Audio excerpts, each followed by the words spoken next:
নমস্কার বন্ধুরা, কেমন আছেন সব? আশা করি সবাই ভালো আছেন। আজকে আমি তৈরি করব সরিষা ফুল বাটা। আর এটা কিন্তু খেতে খুবই মুখরোচক। শীতকালে সরিষা ফুল ফুরিয়ে যাওয়ার আগে এই রেসিপিটা তো তৈরি করে খেতেই হয়। এখানে আমি ক্ষেত থেকে টাটকা সরিষা ফুল উঠিয়ে আনছি।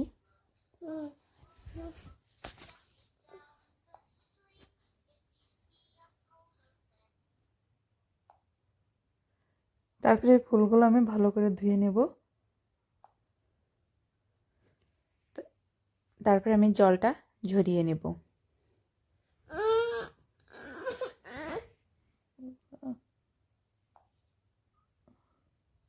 এবার আমি খালি কড়াইতে দিয়ে ফুলগুলো একটু মেরে নেব।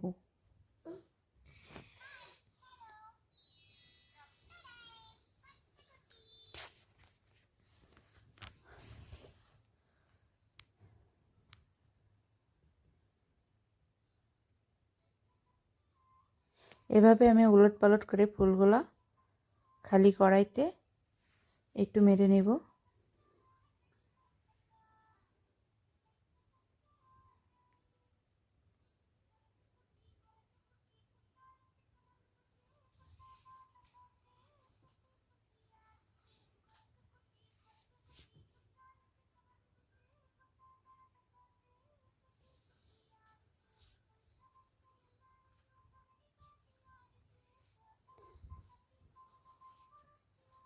ঠিক এরকম হবে। এবার এগুলো আমি উঠিয়ে নিয়েছি। আর এতে আমি দিয়ে দিলাম কয়েকটা কাঁচা লঙ্কা।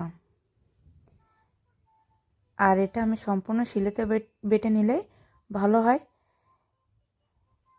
তারপরে দিয়ে দেবো আমি স্বাদমতো লবণ আর সরিষার তেল।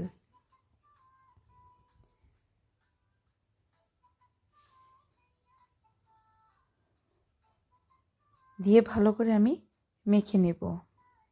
সম্পূর্ণ ইজিভাবে আমি এটা তৈরি করছি। আর সরিষা ফুলের রেসিপি আরও অনেক আছে, সেগুলো আমি পর্যায়ক্রমে দিয়ে দেব।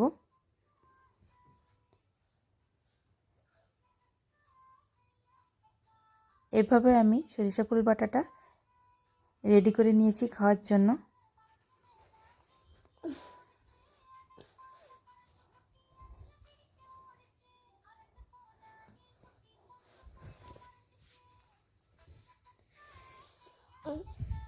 এভাবে আমরা বাড়িতে যদি সরিষা ফুল বেটে রাখি তাহলে কিন্তু এক থাল ভাত নিমেষেই শেষ হয়ে যাবে।